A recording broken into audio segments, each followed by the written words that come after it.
Our Father, who art in heaven, hallowed be thy name.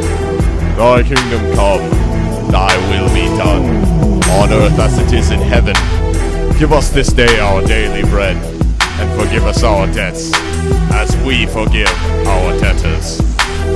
And lead us not into temptation. Now remember well this story I'm about to tell you, it's nice. And try to open up your ears to the words of this poltergeist. I'll take it back to a time when neither prayer or thought could save you, and the only other resort is a strapped army recruit. It takes place in an old stage where your friends are made of stone, or birds could talk to you, other than that you're alone. His name was John, a priest at the Vatican was he, aiming for up in the world where you praise the G-O-D. It's not a street light, though you can't pay for room and board, and sometimes looking at the commoners makes you fucking sore. But he loves the life without no wife and continues to pray. Hopefully he'll move up to the big house one day. So right now he loves thy neighbor and cherishes his wealth, and never complains about the cards his father dealt. But it gets harder and harder to look his friends in the face, since every one of them has a dark side that they openly embrace. His name was John, a preacher he was meant to be, but he befriended a ghost and was damned eternally.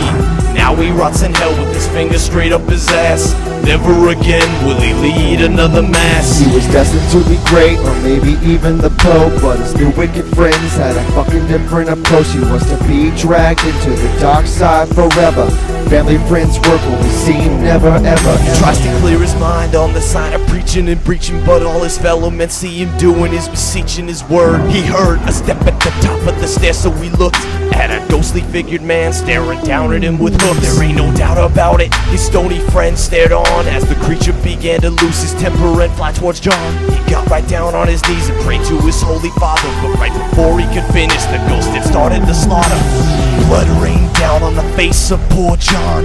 Mary, Luke, Paul, and Joseph all gone. Never again did John wanna keep a hard face. It was a wicked gloom that took him and brought him back to the rain. We took this man called John and showed him all the gore, and brought him back to the ways that he used to be before he got his robes and cross bling and hat.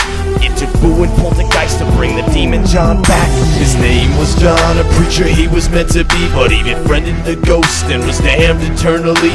Now he rots in hell with his finger straight up his ass. Never again will he lead another mass. He was destined to be great, or maybe even the Pope, but his new wicked friends had a fucking different approach. He was to be dragged into the dark side forever. Family, friends, work will be seen never ever. It was work, but I was glad to bring John back to black. In the darkness where all his homie demons were at. He ran to meet them all and greet them all and tell them of his life and how the fucked up job of a priest denies you of a wife. John was deranged and insane, screaming about circumcision, speaking thoughts of revenge on his whole religion. I thought about it, I pulled the G, looked back at me, a psychopathic love blinking in his eye from what I could see.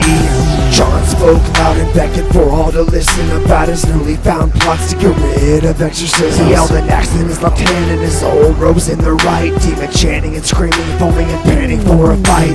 They tore from the sewers, ravaged all that could be seen. Minotaurs, demon dogs, goblins and crypt fiends. Suddenly, almost too quick to be shown, a blinding light came from the sky and sent the demons back home. His name was John, a preacher he was meant to be, but he befriended the ghost and was damned eternally.